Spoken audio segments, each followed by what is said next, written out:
audience. LoveLine may contain sexually oriented content. Listener discretion is advised. 3, 2, 1, go. Adam Carolla and Dr. Drew. LoveLine, coast to coast. Hey, everybody, it's LoveLine. I'm Adam Carolla. That is Dr. Drew. Phone number 1-800-LOVE-191. Dr. Drew, board-certified physician, addiction medicine specialist. And tonight, we're honored to have the great Jimmy Kimmel in studio. What's up with the guy selling knives and all? That's Pan. His name's what? He called a couple minutes ago. Pan. He actually got through on the show. Uh-huh. Well, tell him the story. Okay, here's what happened. I didn't tell you this, Jimmy. Jimmy and I have had a very busy last couple of weeks because we've been wrapping up the Man Show. And on last Saturday, I was driving my car. It was about 3 o'clock in the afternoon, and the cell phone rang, and it was a gentleman by the name of Pan, which doesn't translate over the cell phone, by the way. You thought it was Kirby or something? I thought his name was like Doug. But anyway, Pan, he explains that he got my cell phone number Genius. from Drew's wife, and that he'd like to It's sell, diabolical, isn't it? and that he'd like to sell me some knives, and he wanted to know what I was doing this weekend. And it was 3 or 4 o'clock on Saturday. Want to know what I was doing this weekend? Right. And I said, well, actually, and it was the only time I've ever been glad to work on Sunday, I said, we have to shoot something on Sunday, which we did. So today's shot, and I got to shoot something on Sunday. He said, what time? I said, well, it's pretty much all day. I can meet you early, say about 7:30. Sunday morning? Oh, no. To sell you those... I can't curse. Sell you those wonderful knives? You thought we were going to get together Sunday morning at 7:30. So my reply to that was, are you high? And he said no. I think he took me seriously. But they went on to explain that he was a coach for your daughter in volleyball. Is he really? Yes, he is. He went to my high school. Really? And he that goes to Georgetown. This is his summer job. Real? This is the dumbest Asian person I've ever met. This He goes guy. to Georgetown. What? I don't care where he goes. He's not that smart. He's selling crappy knives. He's trying to convince you. Hey, you're buying them, Abel. When I used to sell, I'm not buying anything from this guy. Oh, he's buying it out of guilt.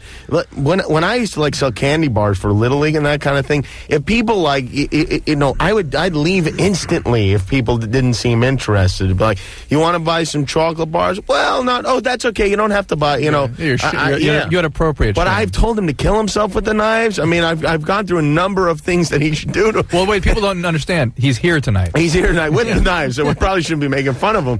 And yet still, he keeps selling me on how much better they are than my very expensive knives that I have at home. Right. They're only going to last 3 to 5 years. That's what you call assertiveness training. Yeah, he's a good salesman, I guess. The salesman angle I like, and this is not only knives, this is cars, this is everything, where they ask you the question that they know the answer to. So you got the expensive German knives. Do you sharpen them every day? Yeah. He did ask me that. Yeah. Of course, I sharpen them every day. Well, I don't oil and sharpen them every day, but I do run them through the sharpener. Just a sharpening stone. Sometimes I use the cutting oil. Yeah. The hard sell, though, doesn't work so good when you're an Asian guy. If this was a black guy, I'd have a whole trunk full of knives right now. I had these black guys come to my house and selling magazines, 3 of them. Yeah. I said, give me everything you got. I'll take it. I do that, too, because I feel bad for what we did. And then they got Pearl Harbor. What do we feel bad about? Then this guy Pan's Chinese. These guys asked me if I have any beer. I know they're involved somehow.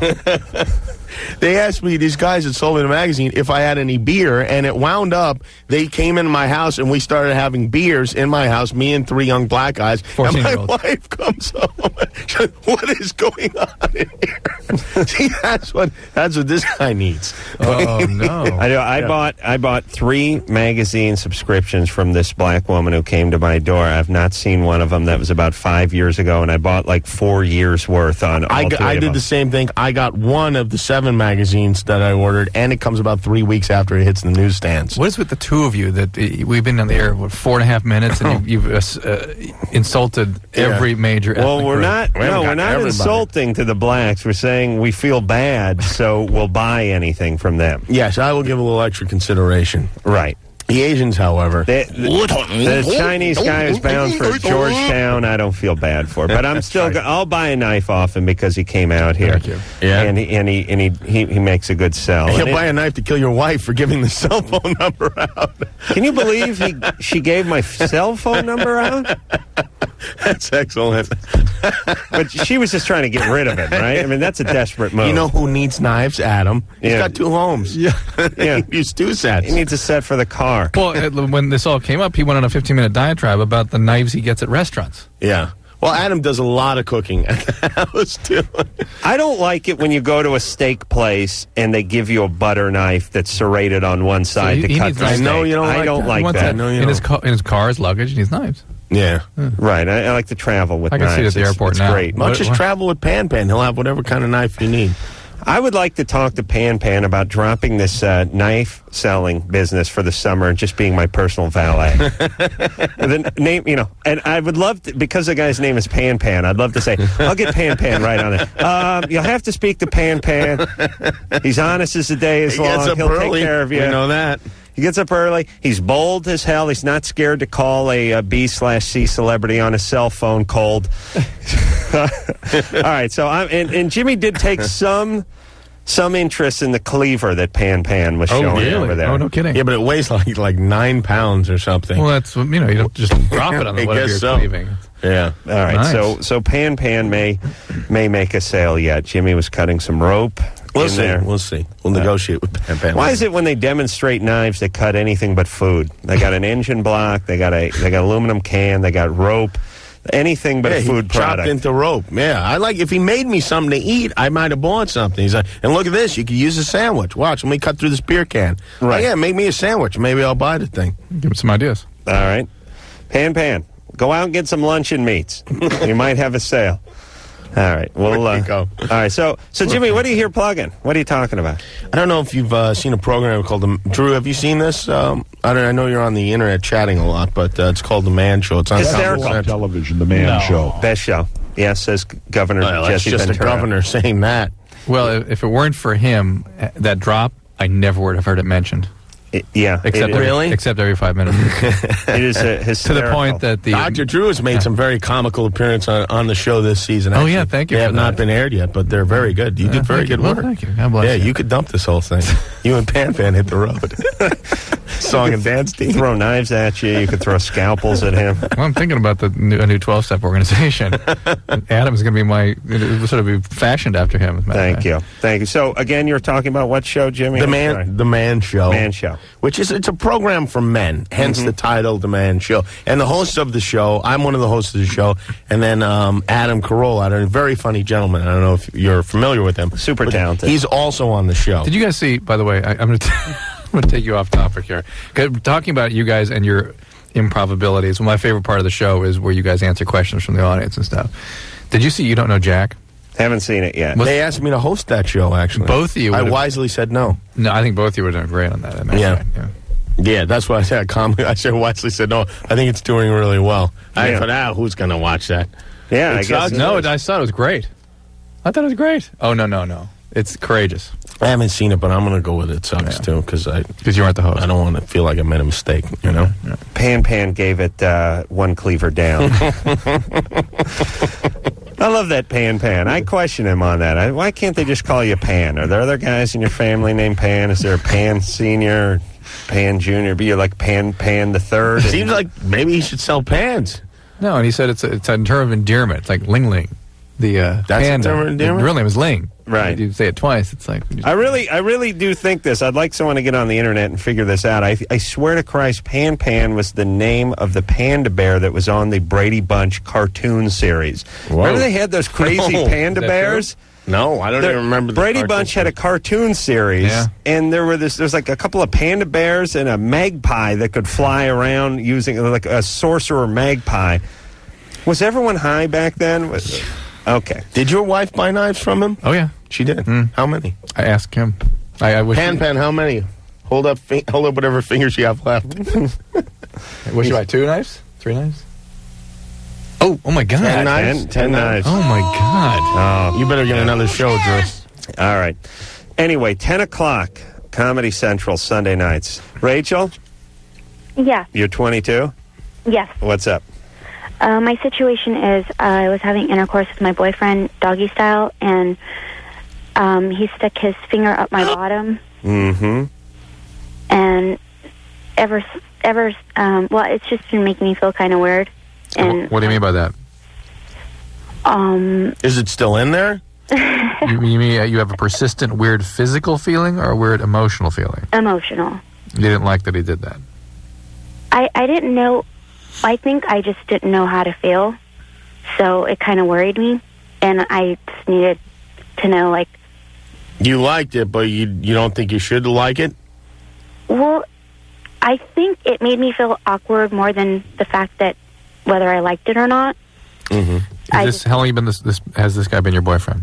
Almost about a year. Have you had other sexual partners? Yeah. And any problem with any of those? No. And this relationship's been going real well? Yeah. Has he asked you to do anything else that you haven't liked? No. Well, he didn't ask. I understand, but if there's any sort of other circumstances. You don't ask, by the way. For that one. No. That's not such a big deal, is it? No. But I'm trying to figure out what's bothering her so much. She feels violated. She feels like, oh my God. Do you feel violated? Or does it leave you wanting more?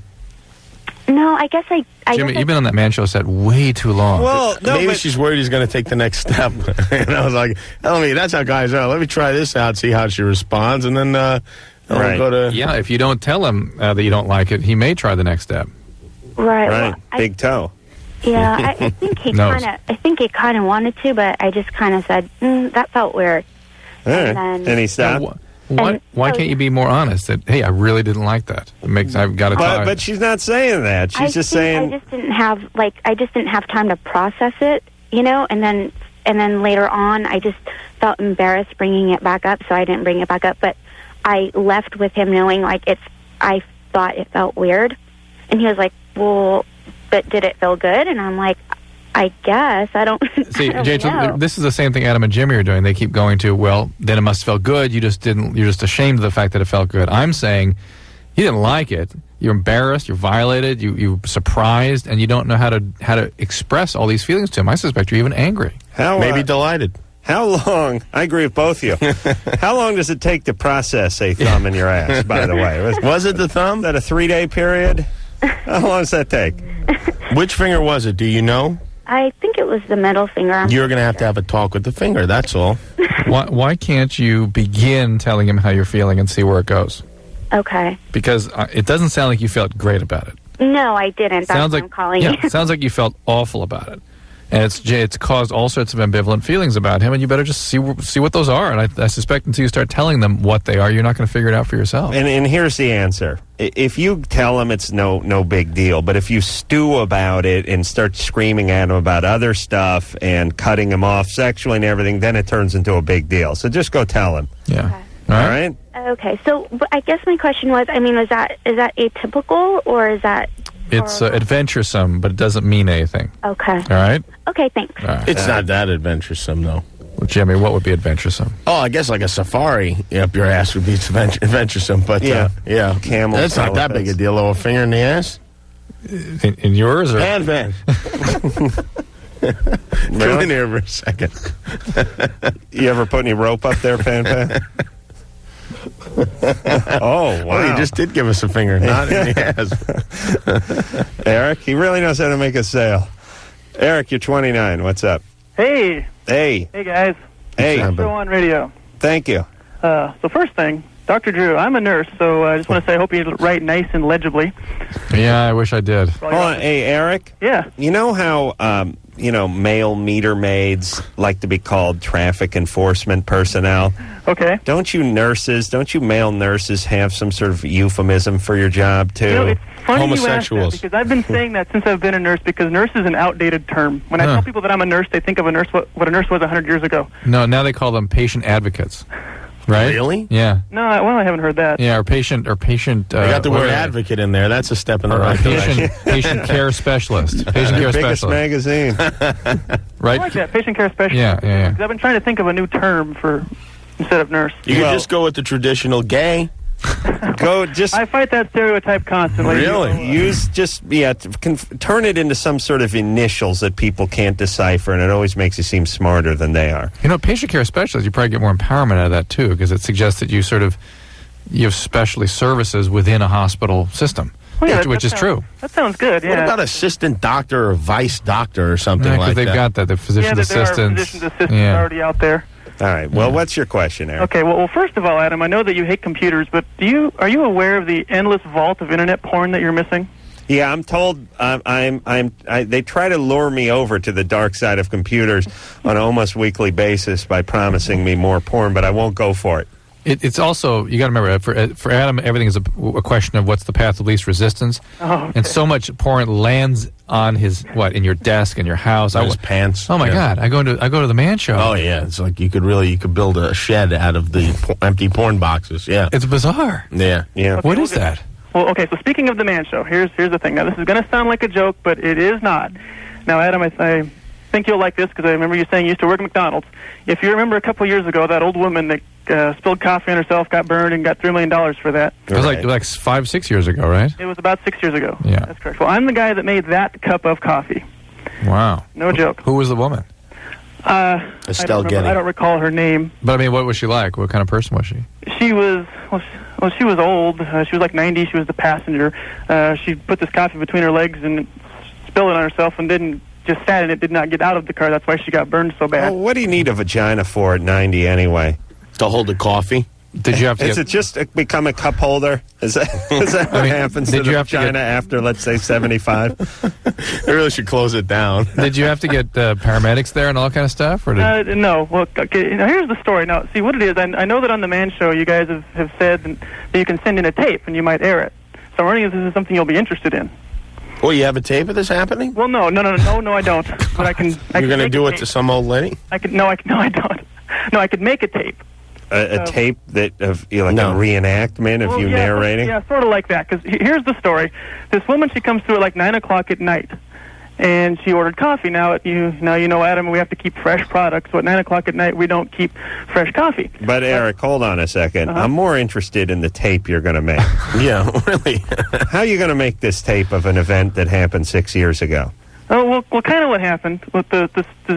He's going to tell you. No, I'd rather see some pictures of you in the white shoes.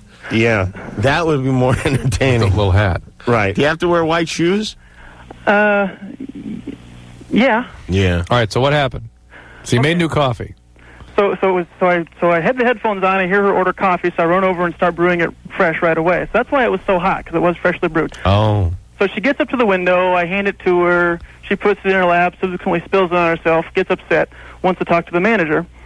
So the manager, who is kind of a sarcastic woman, goes in, talks to her for a few minutes, and then they take off, and the manager comes out of the drive-thru window and says, "That old bag's just upset because she can't get anything else hot between her legs." Oh, my God. All right, now you should make a tape of this stuff. Yeah. So that is a true story. That was actually what happened. All right. Well, let's start with an audio cassette. We'll run that on the show.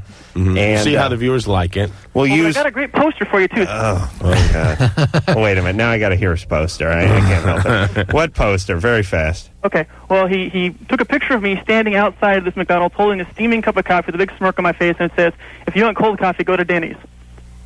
All right. That's great. So he's been waiting for years. All right. That's why he got in the fast-paced, lucrative world of nursing. This is why we get paid a lot, because we hear ideas like this all the time. It's not for our skill. It's because of the abuse that we have to constantly endure. Right.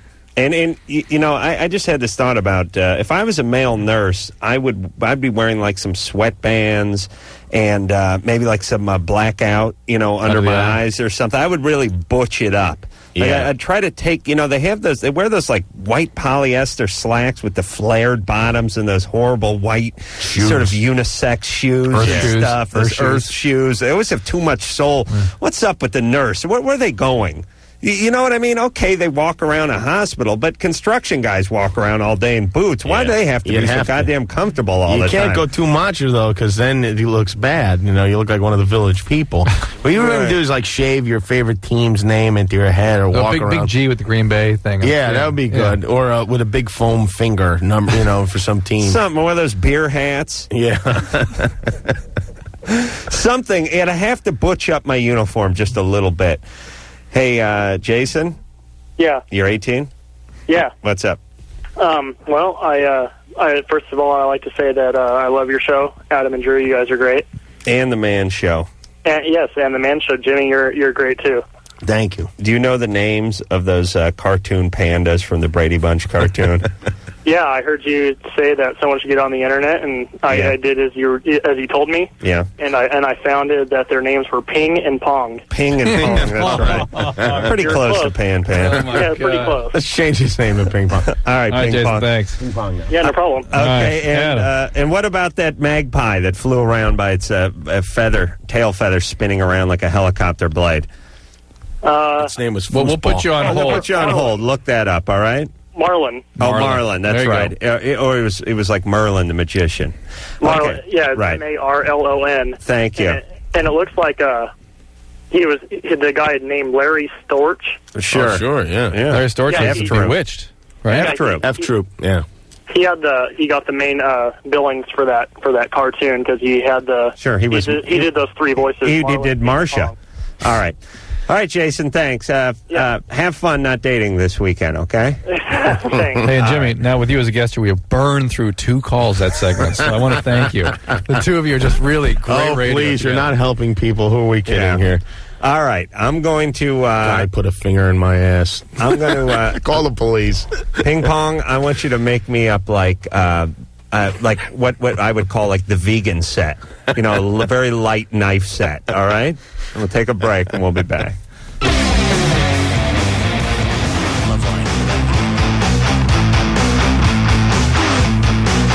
Hey, everybody, LoveLine.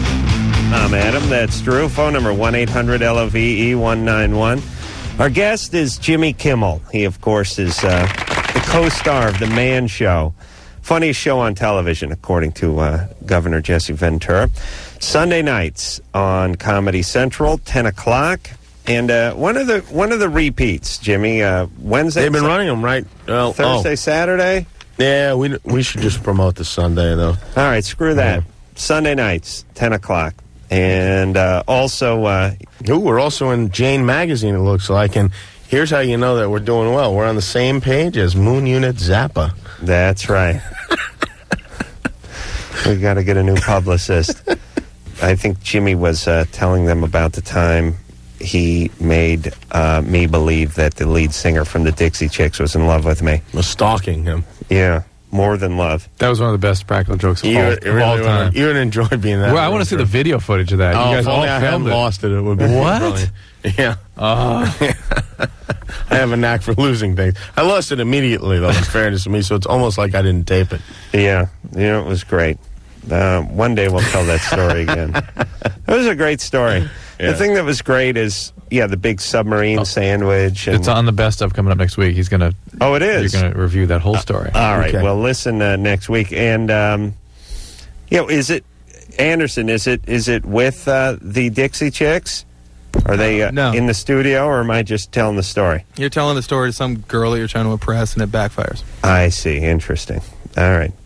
I have no idea. Isn't that Did we always hear the way? him over the air? He said that there's a guest, a female. Yes, I heard that. I don't know if everyone can hear Anderson. That or one he just could. me. He likes to mix it up. Yeah. So Oh, really? sometimes it seems Oh. like I'm just answering nobody, and then other heard that times one. I'm explaining what he said after everyone heard it. Fiona, Hello. you're 16. Hi, Adam and Drew. I love you guys. Adam, I have your name on my shoes. Oh, that's right. That's how you On know my you've underwear, arrived. too. You're what? On my underwear, too. Oh, that's great. So if you lose them in camp, they'll return them to me. Well, I've called before. You might remember me. Like, I used to sleep with my parents. Yeah. Keep going, yeah. Yeah. Well, I'm really messed up. Well, my question today is... What do you mean you're really messed up? I'm whacked out. Well, you got Adam's name on your shoes. But what else are you doing besides that? A lot of folks have that, Jimmy. I can't believe I'm talking to you, Adam. I Yeah. love you. Yeah. Well, that's a strike against you, certainly. Get in line, This is what baby. happens when you sleep with your parents. I love you so much. You're so sexy, Adam. But what else? What else have you been in psych? And unlike the other girl last night, I know your hobbies. You know, Okay. you know my hobbies, right? Yeah. Have you been in psychiatric hospitals or something? What do you mean you're whacked out? No, but I'm on Paxil. Yeah. Now, how long did you sleep with your parents? Oh, since I was a little girl Until when? until until I was 15. Why? I don't know. Did you have a small house or something? No, big house, but I don't know. Okay. I felt comfortable there. This is not about her, it's about her parent. I think I remember telling you this before. It's your parents' job Yeah. to help you individuate to the point that you can feel safe doing things by yourself. Okay. Yeah. My parents were so hell-bent on not coddling us kids that my dad actually moved out when I was 7. You got to live in the garage. Yeah, I got to live in the garage. Do you know all the details of the garage? Wrapping a popcorn bucket. And a popcorn bucket. Souvenir popcorn bucket. And I know them all too well. Let me say this, because I say it once in a while, but I can never say it enough.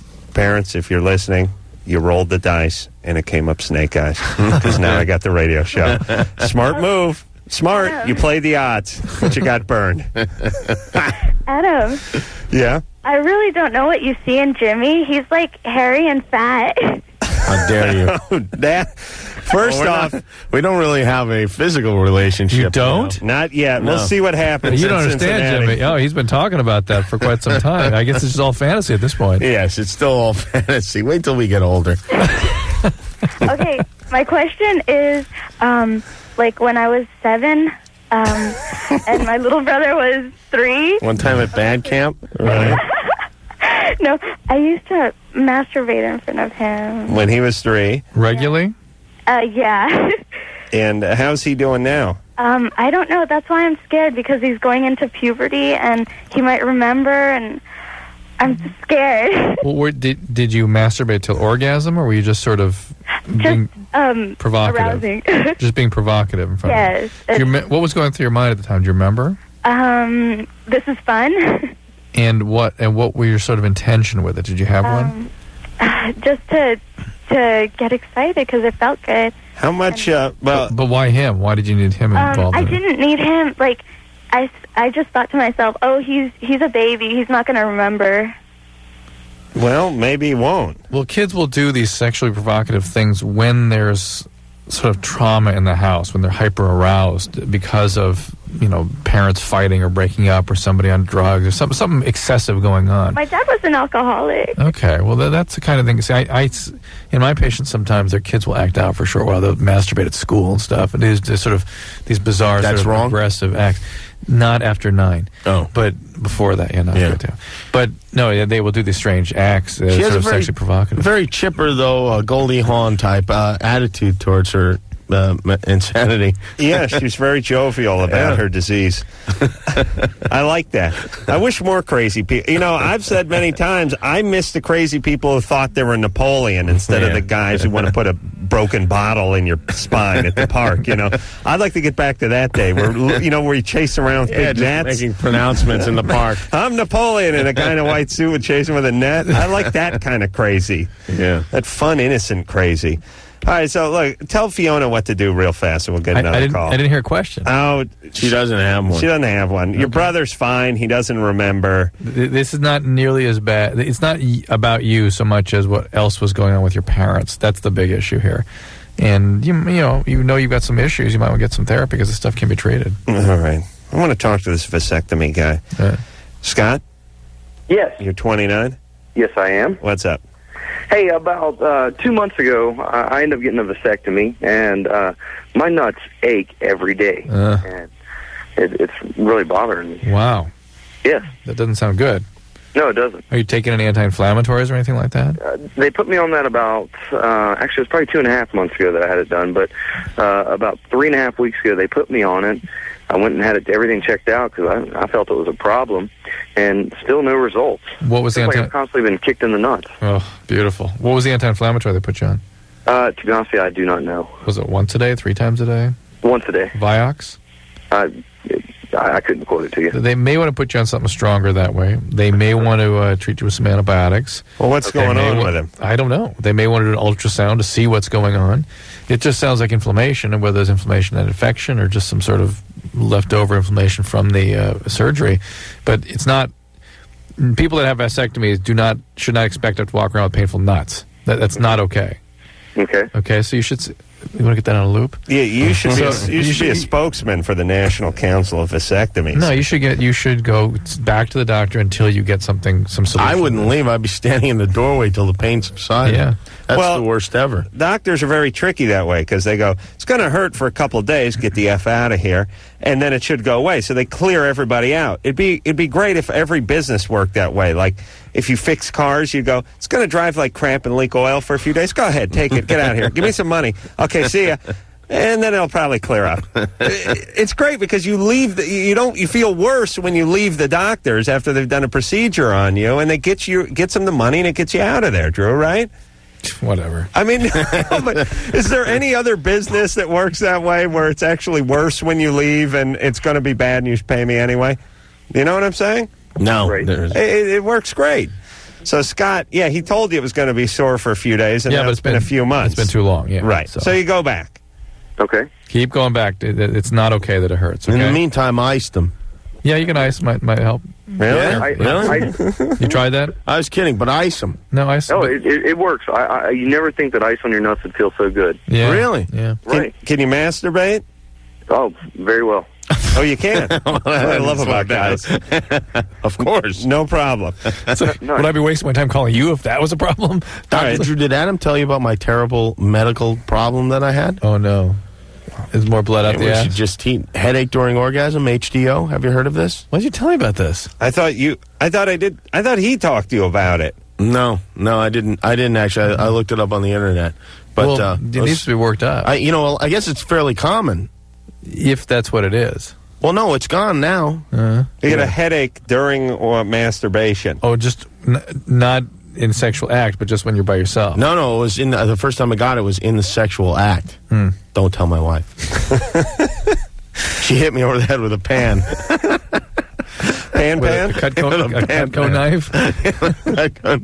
No, and I got this excruciatingly horrible headache. Was it where was yeah, it? Yeah, and I mean it was really the worst headache I've ever Did you had. have visual changes with it? I was a mess for like 2 hours. Seriously? Yeah, and then I tried masturbating the next night, and I had it again. That's and again the genius of the called male. the doctor. Yeah. Well, I didn't know it was related. I thought I just had a headache that was night. Was your neck stiff with this? Not really. No, the neck wasn't stiff, but I eventually got over it. I read on the internet it usually lasts about 2 weeks and then goes away, and sure enough, it did. I mean, there is such a thing, but it's always good to look through other causes too. Mm-hmm. So. But he went and had a CAT scan. I had a CAT scan.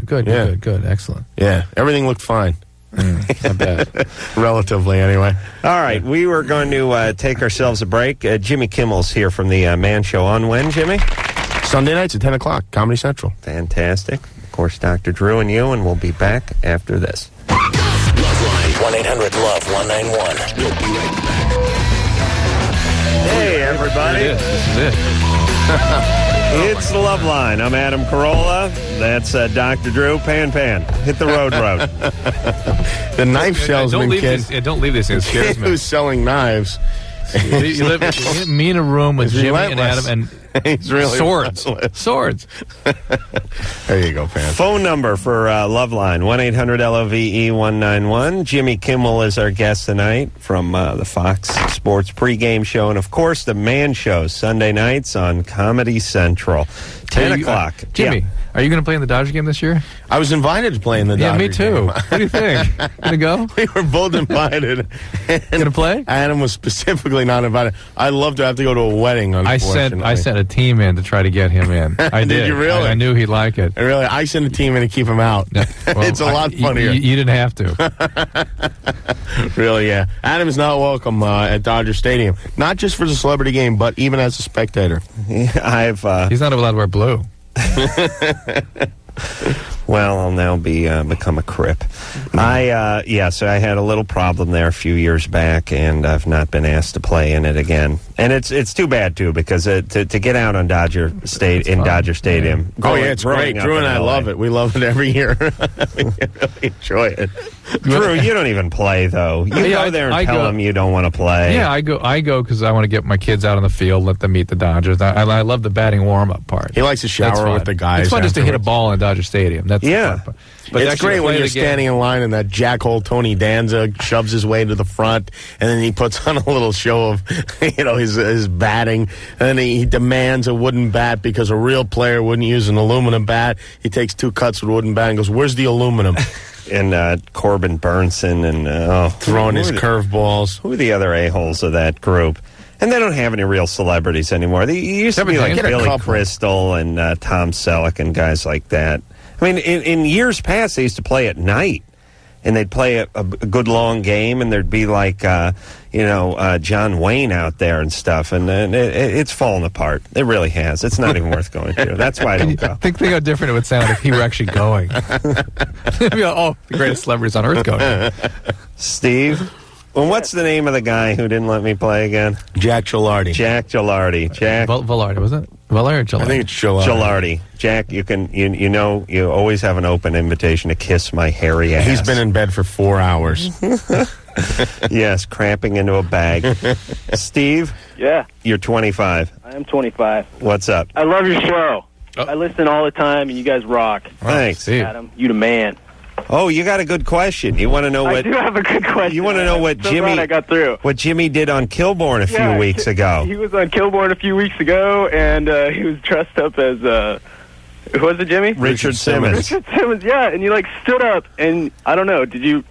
I don't know what words I can say, but you expose yourself. A testicle came out. It was a testicle. Was it your testicle? It was somebody's testicle. No. Jimmy, Drew, you didn't know about this, but because it was great. They blurred it, and Kilborn made a big scene. He almost had a heart attack. Grab it. Jimmy did Kilborn about 3 weeks ago, and he, for some reason, decided to dress as Richard Simmons, which it seemed like a good idea. It turned out to be really funny, and then also the joke was he was going to wear those short, dolphin shorts, and when he stood up at a certain point, he had our prop department make a big set of novelty nuts. Oh, that looked pretty realistic, though. Yeah. I mean, I saw them. They looked all good. too realistic, yeah. And the idea is when he stood up, these would fall out of his shorts when he was demonstrating something. And I watched it that night, and they just blurred it out. And Kilborn was kind of going nuts because I don't think he knew what to expect. I didn't tell anybody. And it's funnier if they don't know. I think it read real to him, didn't it? He didn't know what was but he knew that he needed to step in and do something. It was groundbreaking television. Yeah, thank you. They ruined it for me. Thank you. All the people at home. Thanks, It must Steve. have been nice to be the one to say that I made those testicles for Jimmy Kimmel. Yeah. In the prop department. Oh, yes, they did fine work. I think they actually took quite great pride in making those testicles. It's on the mold of yours? No, they just used a set, for basically about a 200-pound guy set of nuts. But it's on their reel, they were telling me. All right, Steve. Okay, hey. Now you know. What up to Pan Pan? Yeah. First shout out for Pan Pan tonight, the knife salesman. Jimmy got a little work in during the break here, too. Yeah, he came back in. He cut through some leather. I don't know what his mom is cooking him. Again, but you don't need knives that cut leather. Leather, I've seen him he cut a penny with some shears. He's done leather and a rope. Still not seen food cut. Yeah. Jamie? Hello. You're 17. What's up? Sorry I didn't have a really interesting question, but I feel too weird asking my psychiatrist if Prozac doesn't make it harder for you to have an orgasm, or just does it make you less horny? It can do both or either. And you really do need to talk to your psychiatrist about this. These are some of the more common and uncomfortable side effects. And Prozac does it very powerfully, suppresses your libido, and can impair orgasm. And it does it for women rather severely. Okay. Is there anything else that doesn't do that? Yeah, a lot of things. Cerazone, Wellbutrin, Remeron. Well, don't you take the Wellbutrin with the Prozac? That's one of the ways to do it, or if it's important for her to be taking Prozac, or you can switch to Wellbutrin or switch to Cerazone, and I suggest you talk to your doctor about it. So you were having orgasms before you got on the Prozac? Well, yeah, so, like, psychiatrists won't be like, oh, this for Jamie, they're pedophile. psychiatrists. Yeah. Sexual functioning is sort of their foundation of what they do and talk about. Even though Adam won't talk about his masturbation. It's not a problem. When it becomes a problem. When How many times a day is a problem? Hold on. When I get in my second accident because driving because of masturbating, then I'll bring it up. Drew wants me to sit in the therapist's office, and I told talks about it on TV and the radio all night. How much more can he talk about Don't you it? find it slightly bizarre that he talks about it everywhere else, but will not? He's afraid to mention it to his therapist. No, I don't think he thinks of it as a problem. Once a day. I don't. Once Jimmy's a day good plus for iron. once a day. Oh yeah. But he once a day. But even when he has a partner, it's like it's not the real thing. The real thing is more important than working with a partner. Oh, that's just a line, right? Yeah. Sex is good. It's just not the real thing. Look, and I've also told you this, Drew. If I am comfortable and I'm sitting on a sofa and I begin talking about masturbation, I will masturbate, and I'm scared that's going to happen. Once it enters into his brain, it's done. I do the same thing. If I'm laying there in bed and I think, masturbate, there's no use fighting it. I better get up and get it over with. Yeah, but his concern is sitting on a couch talking to a therapist on the couch, sitting, talking masturbation. Pow, it's going to happen. Yeah. I mean, maybe if I timed it for just the last 3 minutes of the session, I could run out and do it in the car or on the way to the car or maybe something. If you take a bullet out of the chamber before you go into the session. In the dressing room, in the waiting room, I squeeze one off. Yeah. All right. Instead of signing in. I'll do that next time, Drew. Dare you. Sarah? And by the way, normal guys that we know are good for once a day, Drew. Yeah, everybody I know. You think that's absurd? That's why pot smokers hang around pot smokers. Masturbators hang around. That's the attraction? Yeah. Alcoholics hang around alcoholics. Heroin addicts hang around alcoholics. You would guess, though, I mean, you know this stuff, that more guys masturbate once a day. I mean, the majority of guys masturbate once a day. Pan? How many? Pan. 5 times a day. Okay. 5 times a day. No, listen, it's it was actually what you used to do that was more of a concern to me. That was like 3 to 5 times a day kind of thing, and the with fact, the fist, yeah, and that it would be a preference. I really preference. Well, you were, I forget what we were talking about, but you had a partner, and 3 to 5 times a day. I never told you 3 to 5 times. That was high school. By the way, every time you say had a partner, it makes him sound gay. Yeah. Just say girlfriend. A girlfriend. Say lover. Yeah. Lover. Or life partner. A husband. All right. I'm done with this, Drew. Sarah? Me? Yes. Yeah. Hi. Hey, you're 14. What's up? Well, first, I just want to say I love all of you, all 3 of you, and I have you on my shoes and my socks. Whatever. Thank you. What? Thank you. Oh, okay. And your socks. Drew, you're a passionate man. Passionate. He's a very passionate man. Yeah, I love you, Drew. But, okay, I'm sorry. I made up my question. Oh, okay. That's all right. Well, it's a nice way to finish the hour. Anyway. Drew is a passionate man. He really is. He really is. I mean, he loves women. I mean, he really does. I don't know what's so funny about that. Rolling around on the ground right now. What is this? Seriously, you don't know. You don't understand. Oh, he's his sexual on a metronome. Scale, I mean, he's really not that passionate, though. I mean, he's well, he doesn't stray. Yeah, but he really likes to give a woman a good banging on a frequent basis. I mean, when he was in high school, for Christ's sake, he was buying condoms in Chinatown. I mean, that's a passionate man. Don't you love that story? Your dad knows every pharmacist in Pasadena, so you schlep out to Chinatown once a month and buy a case of condoms. What are you doing with all those condoms? You sell to friends? He nailed. No, I'm horny. Don't I know you? He nailed his wife so vigorously, triplets came out. That's right. All right, we're going to take a little break. Jimmy Kimmel here, Man Show, Sunday night, 10 o'clock, and we'll be back with the passionate one after this. What's up with the guy selling knives and all? This is our man. This is our man. This is our man. Pan, the knife salesman. Pan, Chim, Shout out for Pan, the knife salesman. Ping and pong. Ping pong. And can I call you Pan? We're at the Pan. The knife salesman. Pan. Shout out for Pan.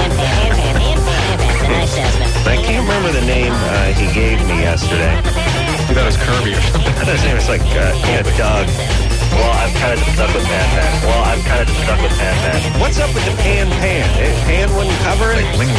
Can I call you Pan? His what? You can call me whatever you want. I see. Let's change his name to Ping Pong. Ping and Pong, that's right. Pretty close to Pan. You can call me whatever you want. Because the guy's name is Pan, I'd love to say, I'll get Pan right on it. He gets up early, he's not scared to call a celebrity on his cell phone. He'll use his brain and his assertiveness, work his way up through the system. He'll climb the top of the corporate ladder. He's been working for a national terrorist group. Are you Chinese? I am Chinese. He's not that smart. This is the dumbest Asian person I've ever met. LoveLine. 1-800-LOVE-191.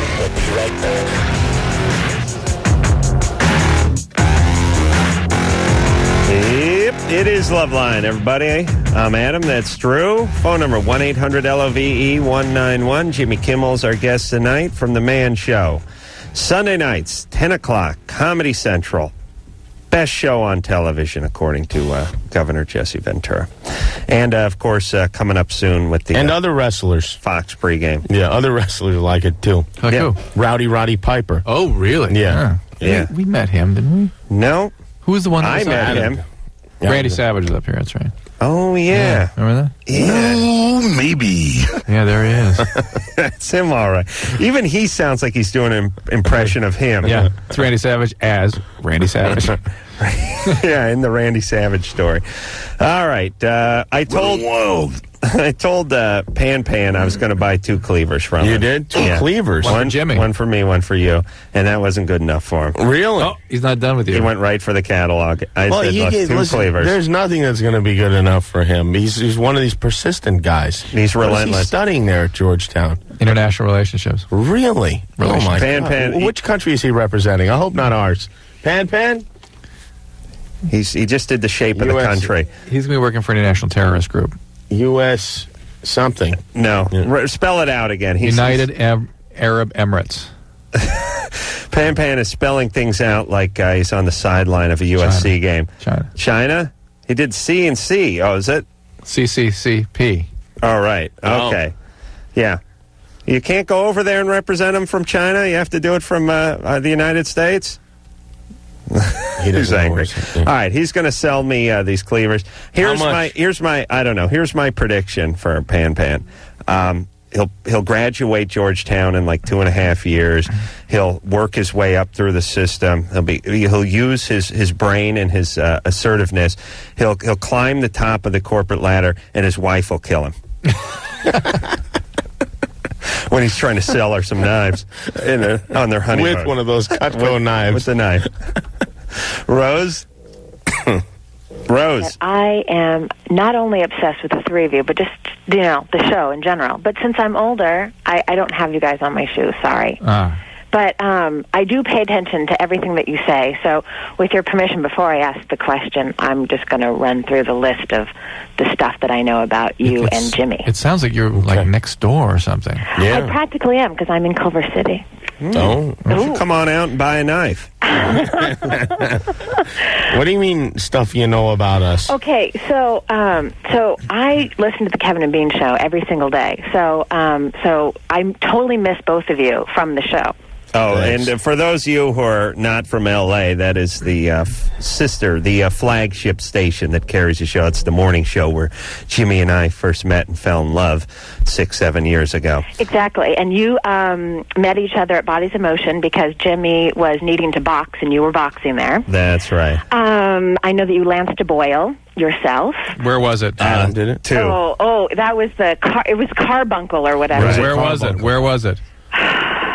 Like on his ass, right? No, you're wrong. North Hollywood.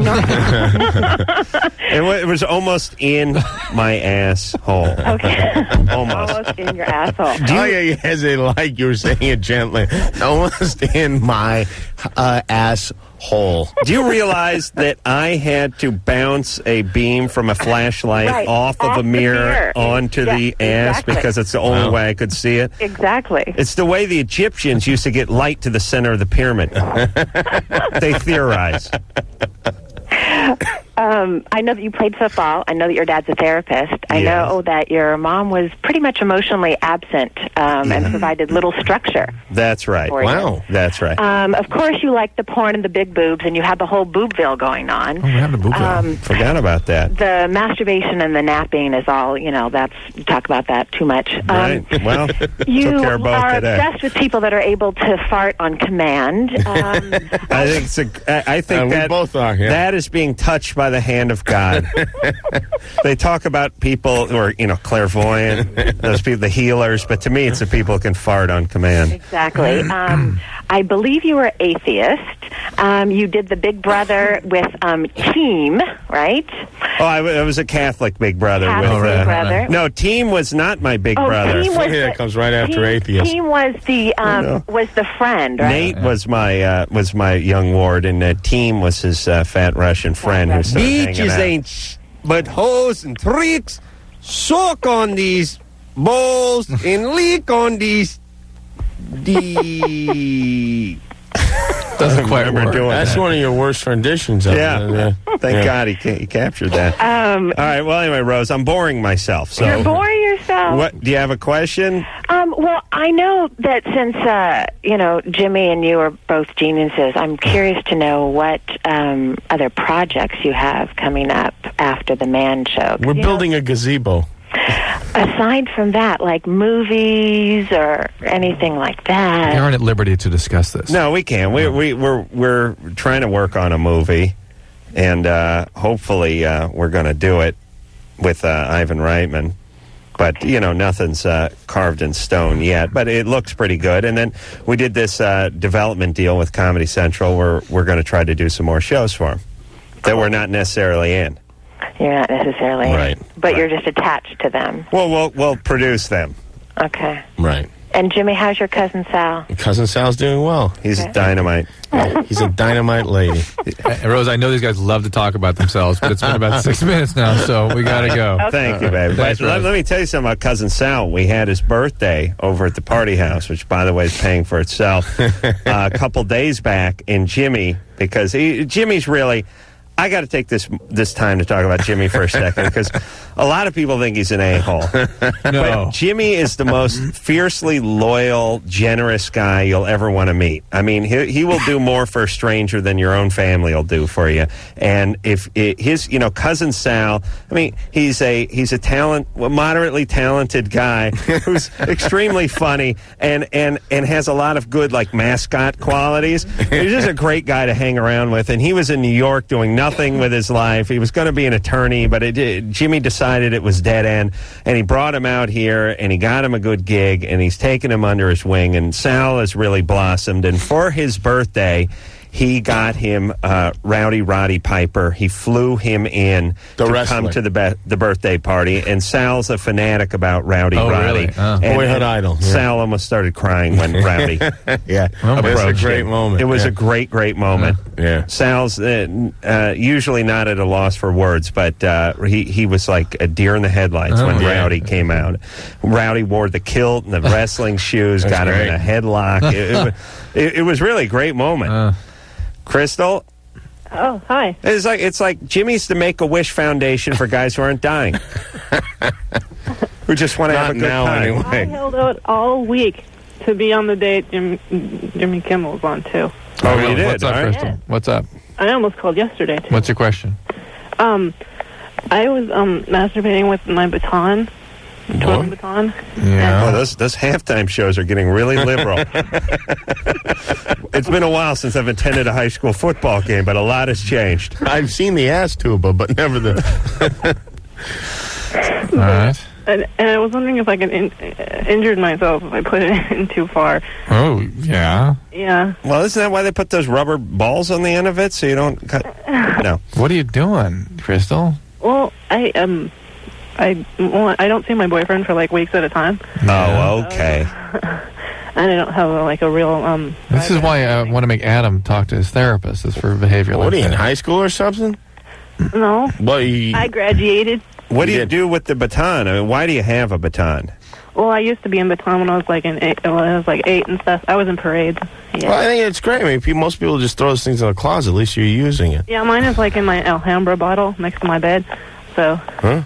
I don't know what an Alhambra bottle is. I put money in it. Oh, of course. Can you invest some of that money in maybe a more practical device?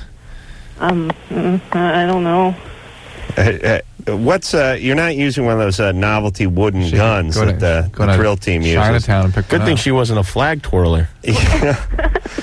Crystal, what's wrong with you? Are you nuts? Do you have problems? Probably. I always talk to my friend about how I have problems and that I should call the show, but I've really never had a question. Well, here you are. Yeah. And what are the kind of problems you have? Yeah, I don't know. I've been manic depressive for a while, but I'm just self-diagnosed. I mean, I tried to see a psychologist, but she just pissed me off the way she was like judging me and the way she looked at me. I just didn't like it. Right. You can't have that. You can't have them looking at you. Yeah. They should tell you're completely self-actualized and send you on your way with your baton. Hey, but Crystal, what are you doing now? You graduated high school. Yeah. And are you working? You go to college? No. I've been filling out applications for a job. Crystal, why don't you get somebody to take a look at you? See, if you really feel you're bipolar. She doesn't like them looking at her. That's why, Drew. Yeah, and I don't think I like a women's psychologist either. All right, well, she was like a counselor. I wanted a psychiatrist. All right, get yourself a male psychiatrist and see if there's something to help you with this. Because to me, this sort of has a self-destructive sound to it. Well, it's not like I was really shoving it. I had like one end in my feet, and I was laying down. Oh, interesting. And so it's not like I was... And what were you with your hands? You were leading the band. Listen, Crystal, I forget about baton in the vagina aside, which I end up saying almost every week on this show. I can hear in your voice that you're depressed and that you have some issues to work out. I'm nervous, really. This is I get like weird. Okay, but listen, you're living at home. You got a baton in you. You got to give her points for creativity, though, right? That's true, yeah. right? It was pretty good. Get a little therapy. And what about your boyfriend? Where's he? In prison? No, he's not in prison. I just don't see him much because he works and he doesn't have his own car and he lives far away. He's working on his car though. All right. Where does he live? How far away?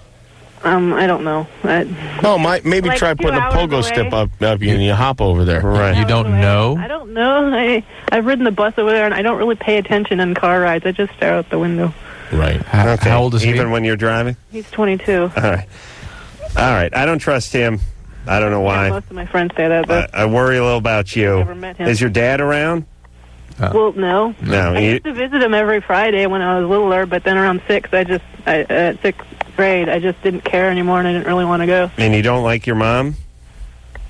She's okay. She's drunk most of the time. All right. Well, there you go. Yeah. Drew, see, I told you I had problems. Yes, Drew, why is it that? And this could just be my perception, but it seems like so many more people are on these drugs and they're able to be medicated and hopefully be regulated and all that stuff. But it seems like there are so many more crazy people. Are we building a tolerance to these drugs? No, and I don't know that it's true they're more crazy people, but they're true that there's more effed up families, and that's creating more effed up people. Interesting. And they may not be crazy, but there's a lot of effed up qualities about people. And by effed, you mean what? I just a generic term. Oh, I see.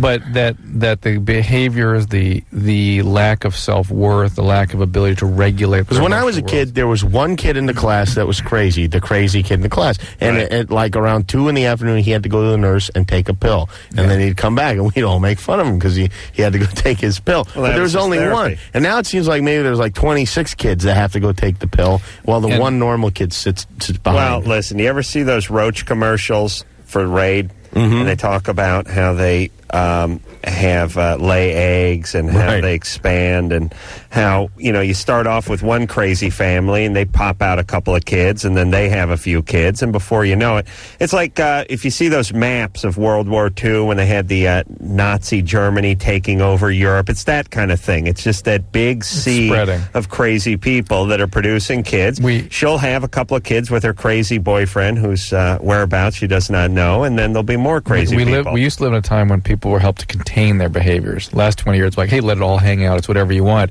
Well, part of that is, have a bunch of kids, do whatever the hell you want, letting the kids live in the garage with a popcorn tin, and it I blame those Have It Your Way commercials. No, it's the Nike Your World. The Reebok Your World, I blame.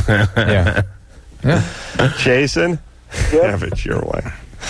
You're 19. What's up? Yeah, I noticed a bump the other day, like, just at the top of my pubic hair region. Mm-hmm. Is it got a little white, like, hard thing on top of it? Well, it looked kind of similar to, like, an ingrown hair. Right, right. And it, like, I pinched it, and it kind of got that yellow stuff like a zit would. Oh, so that's probably what it is, an ingrown hair, then. It's really, really, really sore. Well, you might be getting an infection, a serious infection, so you need to have somebody look at that. Got get a some Lancet. antibiotics. Yeah, you got to pour some gasoline on that thing. Keep pinching it. Right. I mean, you can get really serious infections from that. Just put some zit cream on it. Right now, hot towels would be the best thing. Hot compresses, okay? Uh-huh. But if it starts, you get fevers, if you feel sick, you've got to be seen immediately. All right. You can get pretty serious infections. Jimmy, do you remember when the second carbuncle went on my ass? Yeah. You were in my life at that point. Yes, yeah. And we went out and ate Mexican food to celebrate. I had a gift certificate. It's destruction. I had like a half off over at the Rusty Burrito or some one of those crazy. What I remember place that. did I have? It was in like Glendale. Yeah. I was celebrating the fact that I'd been limping for a week. Yeah. Let me tell you, it was like giving birth. It really was. It blew? Did it get all over the room and stuff? It went. Oh, yeah. I mean, I'm telling you. It's something you never forget. It was under pressure. There was a lot. I don't want to be too graphic. There's a nice bouquet to that. But a lot of this white substance came out and sort of dripped down, and it really looked like gay porn. It really looked like the end of a gay porn on my ass. It was really How the horrible. hell do you know what that looks like? I can close my eyes and imagine what that looks like. I did some gay porn in the late 70s. Ryan? Yeah. You're 14? Oh, yeah. I'm having some girl problems right now. All right. I've been dating this girl, Erica, for about 2 months already. Right. And she's been like, I don't know if I should give her another chance because she's been telling me, like, all this kind of stuff, like, that she's been going out with, like, this much. Well, actually, no. She's been telling me, like every other day, she'll be telling me that, like, a couple. What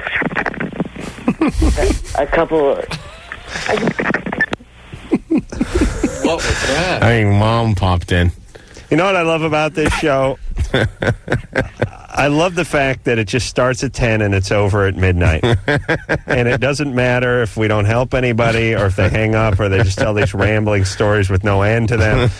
Or I talk about my carbuncles. It doesn't matter. I go home at midnight. I love that aspect of this job. I really do. Because other jobs, if this was a regular job, like when I worked carpentry, I couldn't leave because nothing would have gotten done. Right. You said it'd be like the door you were supposed to hang is still not hung and it's been 6 hours. You're not leaving until it's hung. But this is great. That's what I love about it. I mean, you get fired, I guess, right? Yeah, you could. Anderson, do you saw the tape of that woman that was talking? Remember that opening call we had that one night when the girl was talking about something really explicit and her mom? Oh, it's gone. Right? Her mom came in. Yeah. Yeah. So, hi, Mom. Good night. I love you. And then back to crazy finger banging hand job stories. Sylvia? Yeah. You're 18? Yep. What's up? After my last couple of periods, well, maybe 3 or 4, I've had a reoccurring yeast infection. And I went to my doctor, and he didn't seem concerned about it at all. He prescribed, like, a pill to take, like, once, and then it should go away.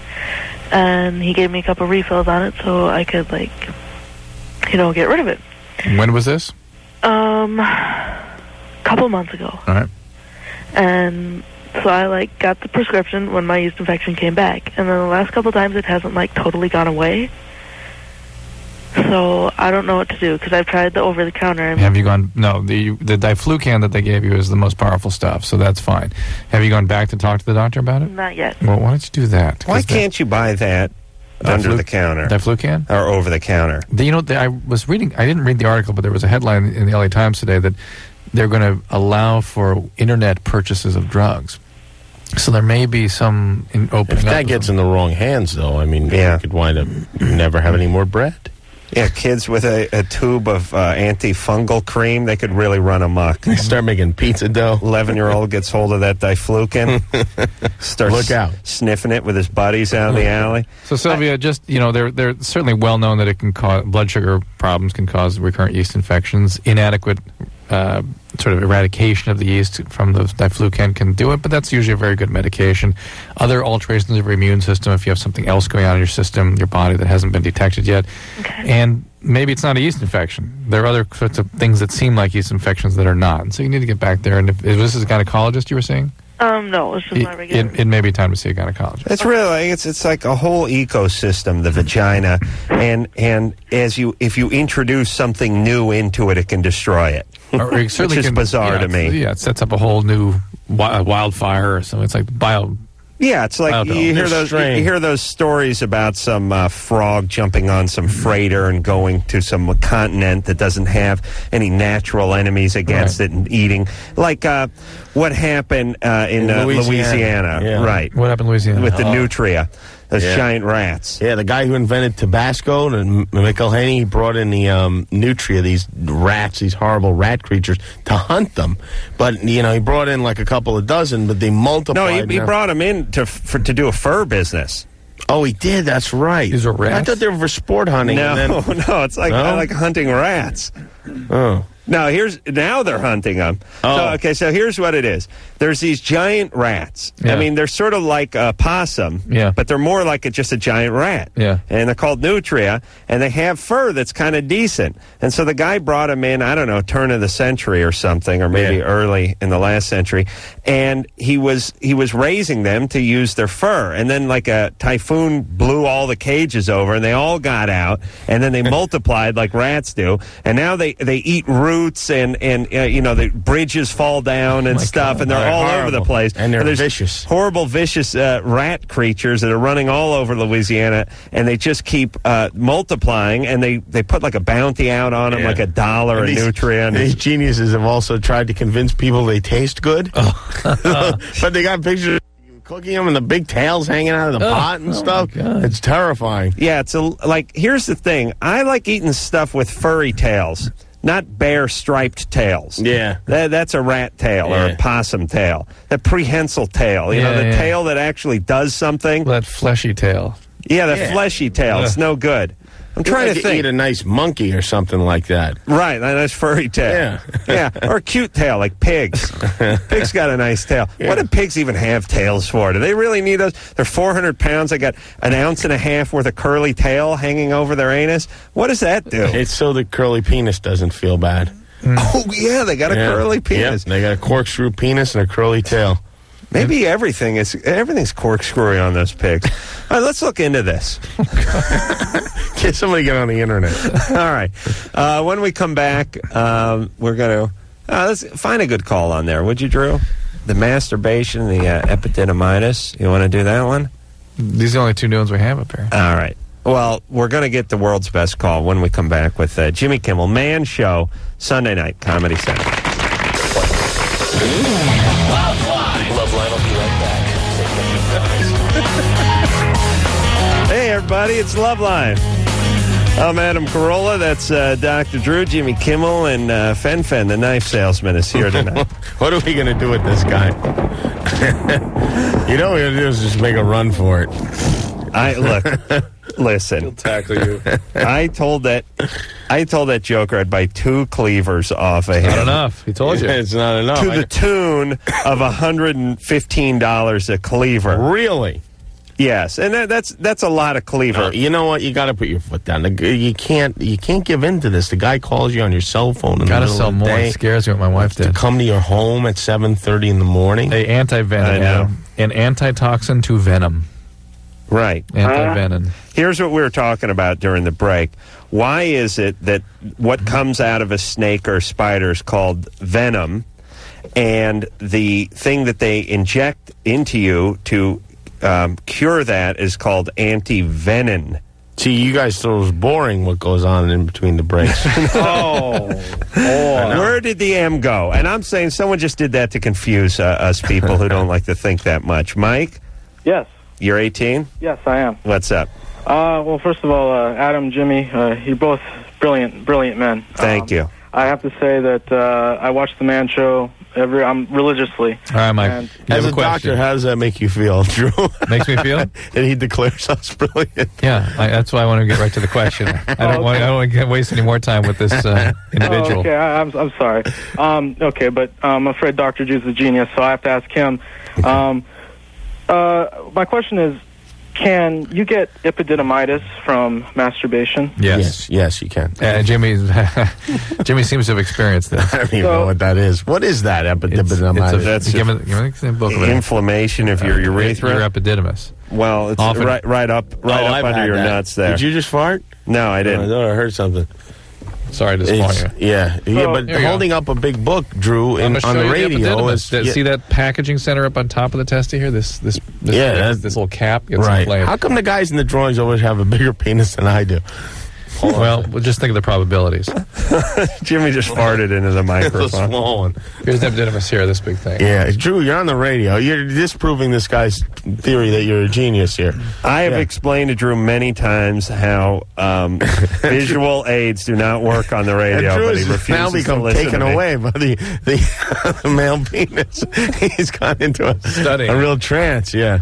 Hey, Mike? Yes. Yeah, so it can. Okay, great. So Why? How many times are you doing it a day? Well, it's not really excessive, maybe like once in a while, but I have it as epididymitis as a recurring problem. I've had it a couple times in my life, and I understand that once you have it once, you're probably going to get it again. Yeah, you're prone to it. So when when the doctor asks, usually I'm not sexually active, but I do masturbate. So I guess when the doctor asks, I should probably say that I do that. Huh? Yeah, and then high five him. That's what you do. If you say no, and what do you say? No, I don't masturbate. I'm 18. The urologist is going to. And you know what? When I was a kid, I used to masturbate I hadn't figured out the used lubrication thing. Yeah. And I used to really rub myself to the point where things would mushroom out. Yes. I know that because Adam has told your story many times on the air here. Yeah, it was really scary, like a full size, like a portobello mushroom. We're talking about here, like coming out. I remember I went to the gym with my dad one time. I really had to hide in the corner when I changed because I know he would have rushed me right to the doctor, and then that would have been it. I'm not a lube man, as I've explained to Drew. Yeah, I understand this. But, Jimmy, remember when you were justifying Adam's masturbatory habits? Yeah. Consider your own when you but I was a kid when I was, Yeah, that's what he says, too. Yeah, it was when I was in high school. Right. But I'm saying this, Drew, is I venture that we hang out with a lot more guys than you do. Yeah, but you're amongst the male nurses. But it's not necessarily normal for all men to rub their penis until it nearly rubs off. Well, I didn't know until I discovered. Yeah. I discovered. I mean, this is what Adam's very people serious should be about learning. This is what that it is a flesh that can be removed. From the soft tissue. Use something on that. Even if it's even if you have to go get a handful of margarine from the. I see. Yeah, but don't use shampoo. Not shampoo. That you'll learn quickly though. Right. Or soap. Soap's bad too. Jana? Drew acts like he doesn't masturbate. No, he does. Yeah. What do you want, Anderson? You want a lightning round? No, I don't do lightning round. I only do lightning round when there's no guest. You can't do lightning round with a guest. Unacceptable. Thank you. Jana, what's up? You know that. Hi. What's up? Well, my question is, I was told that women reach their sexual peak around 30 years old. 30, 35, yeah. 30, 35, okay. Well, I was just wondering because my recent current partner, I have orgasms, and they're multiple, and they're not the clitoral orgasms. And it's the first time I've had orgasms like that, and I'm wondering if that has something to do with it, or... Is this a new partner? Yes. Well, how do you know the difference between the vaginal and the clitoral? You just mean during intercourse you have orgasm, and you didn't have it during intercourse before. Right. Yeah, that's good. It's all clitoral. I mean, it doesn't matter what, really. All right, so it's all clitoral. Yeah, that's my grandfather used to say that. Yeah. But you can now have the orgasm via intercourse. Yes. Well, I've been able to have clitoral orgasms before, but this is... So answer Adam's question. I'll tell you, our listeners, I've said this many times, I would match their stupidity up against any other talk show, any regional or national. Because they will give you any answer but the easy answer. They'll just go ahead and phrase it a different way. No. Starts with no, and then they usually repeat back what you just said. Maybe it's the guy. Maybe he pumps harder, his penis is bigger, you're more excited by him. You're just into this guy, right? Well, yeah, You're really into this guy. I guess. Okay, hey, Miss Excitement, what do you do for a living? You an auctioneer, or you a? What do you do? I'm a retailer. I sell things. Really? You sell knives? Are you high right now? No, not at all. Tired? No. Do you think that we called you and asked you about your orgasms? No. All right, we're going to let you go. Enjoy the orgasms. Thank you. It's not about aging, although that helps. It's about the person you're with. Now, I've said this many times, that the vagina breaks in like a good catcher's mitt But does. you've also said that there's a lot of the stuff that goes into the vagina that makes it work. But I also think... What are you saying? I don't know what that is. The emotional connection. Oh, yeah, but I also think it's like this. If I could use an example, that the vagina is tight early on in life, and it's very stingy. It's like a slot machine that doesn't pay off. Right. And it starts to loosen up. It accumulates quarters, dollars. As it gets older. And the orgasms start coming out more frequently and more easily. The payoffs. Yeah. And you talk to all the 17, 18, 19-year-old women who call this show, they're not having orgasms, and all of a sudden, magically at 29 or 30, they're having them, the same woman. And ladies, you can look forward to this. Your vagina at 19 will not be the vagina you'll have at 29 or 35, whereas we'll have half the penis we had at 19 at 35, which is what we have to look forward to. But that's all right, because we'll make up for it in the form of shoes and cars. Right. We'll get boots and sports cars and make up for that. Edith, Yeah. you're 21. Uh-huh. Wow, that was my grandmother's name. I was going to say, were you named after your grandmother? Yes. You were named after my mine. great-grandma, actually. Really? Yeah, because nobody would name their kid Edith otherwise. My daughter's middle name. Really? Mm-hmm. I had no idea. Yeah. All right, well, somebody would name their... Really? I got to make fun of her. I would never go with it for the first name. But No. Yeah, it's like Gertrude. Yeah. So what's up there, Edith? Well, I just had my second child 5 months ago, and for the pap smear, it came back abnormal, and the second one came back abnormal, and then they took a biopsy. And from in between those times, I hadn't been able to have an orgasm. And it was really Have you been nervous? hard. Have you been nervous about this? Well, yeah, because I try, but I mean... Have you been nervous about the dysplasia?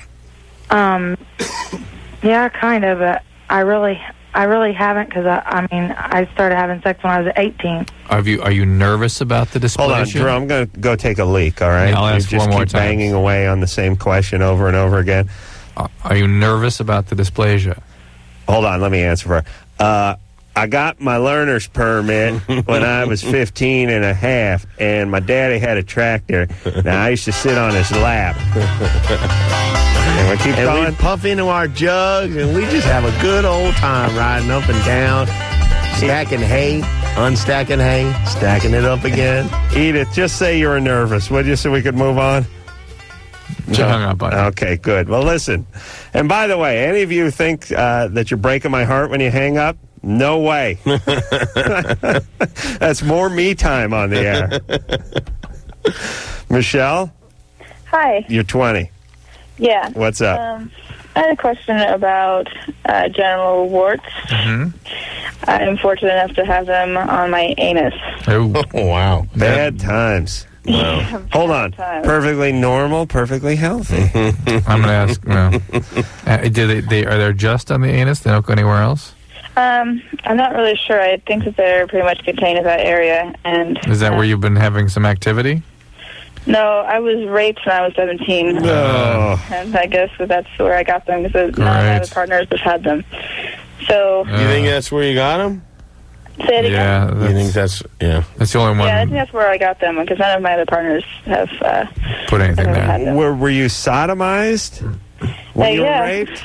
Yes? Yeah. Lee. How does that... How does that work? Yeah. I know... It's like taking a cat and...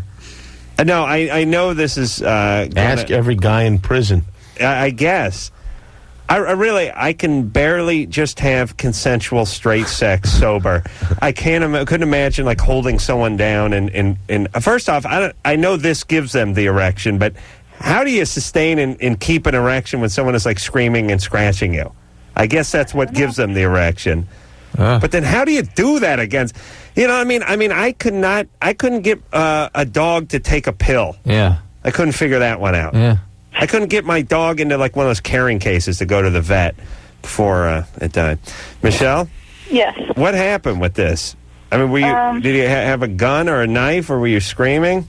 Yeah, well, I was screaming, but he turned the music on really loud, and I was actually at a party, and I was already kind of drunk, and I had been smoking, and I just was overtaken by him. And there were a lot of people at the party? There were people at the party, but it was his friend's house, and he knew the house pretty well, and he just locked the door, and it's actually somebody I went to high school with. Hey. And did you bring charges against him? I actually didn't. I reported it to the police, but I didn't bring any charges against him. How come? I was really just too freaked out, I guess. I didn't have the energy to deal with it. Huh. And actually, I ended up also getting pregnant from it. Oh, wow. Really did you have the child? No, I actually had a miscarriage. Wow. So. Well, and now another present from him. Yeah. And you should know that, I mean, it is important to have these treated. There is an increased risk of anal cancer with these warts. Right, and I'm worried that I might have them internally, because obviously he was... Yeah, also. Have you had abnormal pap smears? Yeah, I've had normal pap smears. Everything's been fine.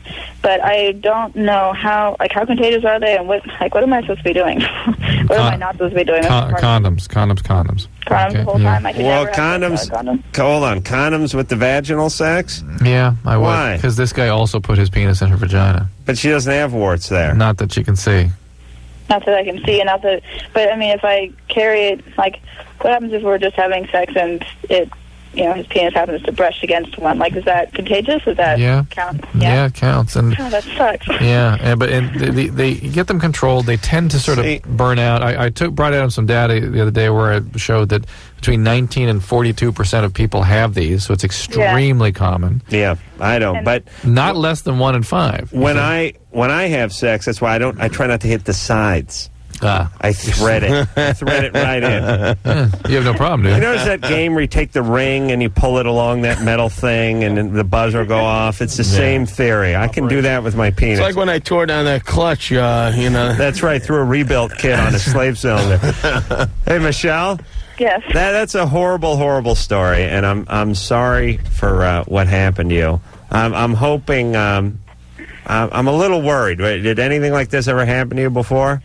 Yeah, well, I had a lot of abuse as a child. That's what we figured. Yeah, because a non-abused individual would have reported the hell out of that. Well, here's the thing, too, and I don't want to dump any salt in the wound, but here goes.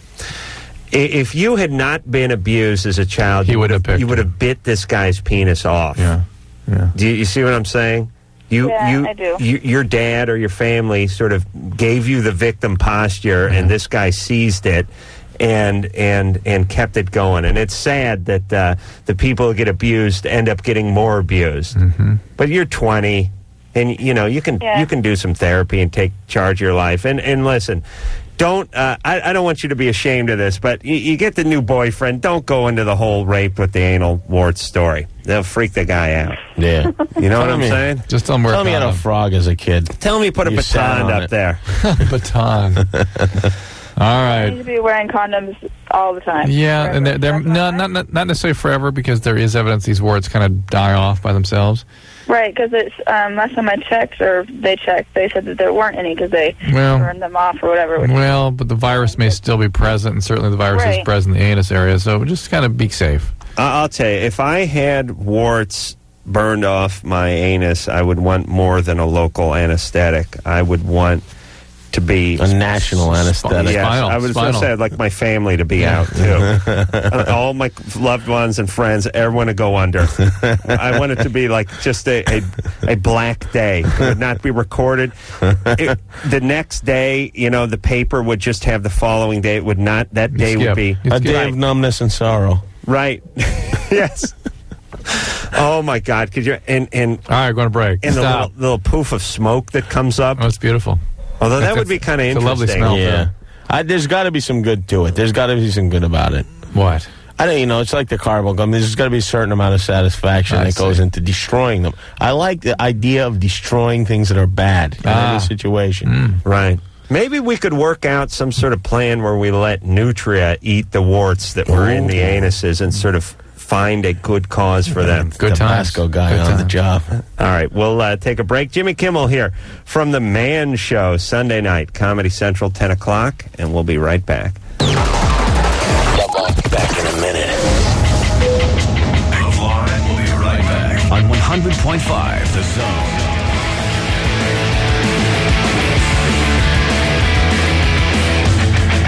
Yep, we are back with more LoveLine. I'm Adam, that's Drew. Jimmy Kimmel is our guest tonight. Of course, you know his stellar work from The Man Show. Comedy Central, 10 o'clock, Sunday nights.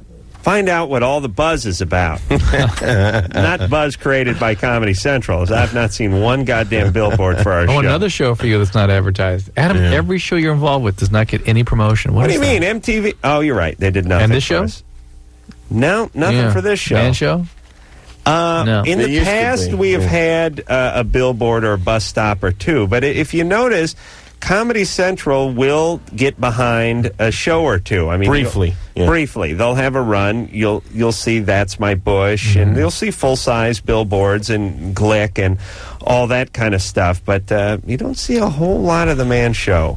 But that's all right, because it's a show that sells itself. That's right. That's right. And me mentioning it 140 times a night on the radio. Yes. Annette? Oh, wait a minute. I got to push a button. Annette, you're 31. Hi, Dr. Drew Adam Kroll. How you doing? Good. Mr. Kreml, I love this show. It's a beautiful show. Thank you. And Mrs. Kreml, thanks you I also. hope you're having a nice evening. We are. Are you drunk, or are you Asian, or what are you? No, I'm a clean, pure human being. But my question is for Dr. Drew. Yeah. Dr. Drew, I want to be a substance abuse counselor. Okay, I want to know where you recommend the best place to get training and education. Let me take this, Drew. Disneyland, actually. Well, Annette, are you a recovering person? Am I? No, I'm not. No. I just want to help. You want a KDAC, or what kind of degree do you want? Just a certificate program or an A degree, something like that. Well, you're calling from Glendale, California? Yes. All right, you can check out Glendale College. They've got a good program. Okay? Hey, Annette. Glendale Community College. I'm still not done with your nationality. I'm Persian Armenian. Okay, because you had something going on. I thought it could have been gender reassignment for a second, but it just turns out Armenian. Okay, also, Dr. Drew, real quick. Yeah. What's the most addictive drug that adults are using right now? Skittles. Well, the drug that causes the worst addictive disease is heroin, but the one that becomes most rapidly addictive is actually cocaine. Huh. What about alcohol? What about it? Hey, Annette? Yes. You think he's going to give you a degree tonight? You go to the goddamn college and find out all this stuff, would you? What about alcohol? Yeah, have some. She's going to be a delight. People are going to go on drugs. Yeah. Ned. She's going to have it's just like the only alcoholic meeting where people are actually nipping from flasks halfway into her speech. Pass them around. Pass around a bottle. They're standing over a trash can in Chicago. Carrie? Yeah. You're 25? Yeah. I had a question. I noticed the other day that my husband has a yellow tint to his sperm. I'm wondering if that's normal. Can be. It can be infection. Is he Chinese? It can be blood. No. It can be blood, but it doesn't have to be anything if he's not having any other symptoms. I had blood in my sperm recently. Recently? You know what I found? These damn masturbating habits you guys have. With the yellow sperm is if I'll wait, like, it's cowardly. It goes back in. What? Nothing. if I wait, like, I mean, it doesn't happen much, but if I haven't masturbated for a week or something like that, it tends to have a little bit more yellowish. Yes, that's true. That's true. Maybe he's not masturbating that much. And more lumpy, too, sometimes. True story, took a spill on a moped when I was 19. I whacked my head. I was in a coma for a week, and I only jacked off twice. And I remember Ray telling me it came out kind of yellow. Like country crock margarine. Right. Yeah. All right. You'll be fine there, Carrie. If he has no other symptoms, he's otherwise okay. I wouldn't worry about it. Really. Okay. But he could mention to his doctor recently. Yeah, it's strange. Yeah, Jimmy had some blood in his semen. Good deal of it, yeah. A good deal of it. Wow. I even laid off masturbating for a couple of days. That's what I'm saying, guys. But I looked it up on the internet. You doctors have become obsolete. I looked it up on the internet. And it said it should, it could be some, but you should look at it the same way you look at there's blood in your snot or, something like that. That's right. Yeah. See, the internet. There you go. I called Adam, too, and he diagnosed me as fine. He brought it up in here on the air. He did? Times, yeah. Great. Yes. What do you think? He's not going to bring that up? I didn't even tell my wife. I could just see me eulogizing Jimmy going, well, first he got the incredible migraines with the masturbation. We laughed that off. Then blood came out of his semen.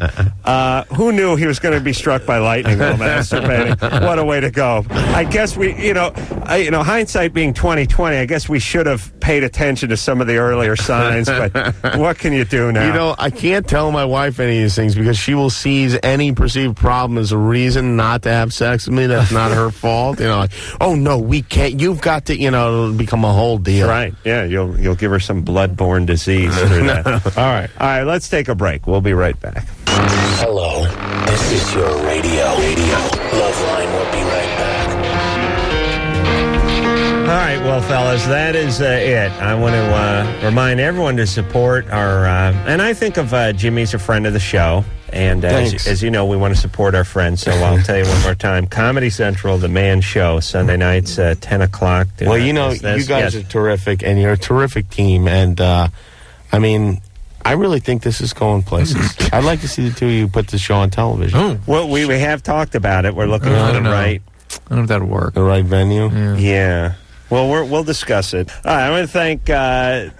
Tara, don't call me Tara, goddammit, for doing a great job on the phones all week, and Damien for doing allegedly a good job on the phones. At least that's what he claims. I want to thank producer Ann, even though I'm not sure where she is.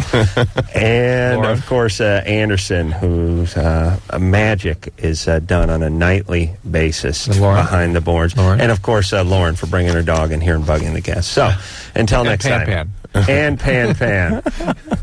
The biggest pain I've ever met. In the ass. So until next time, this is Adam Carolla for Dr. Drew saying mahalo. I really don't know what you see in Jimmy. He's like hairy and fat. How dare you. This has been LoveLine. The opinions expressed on this show are not necessarily those of the staff, management, sponsors, or this station.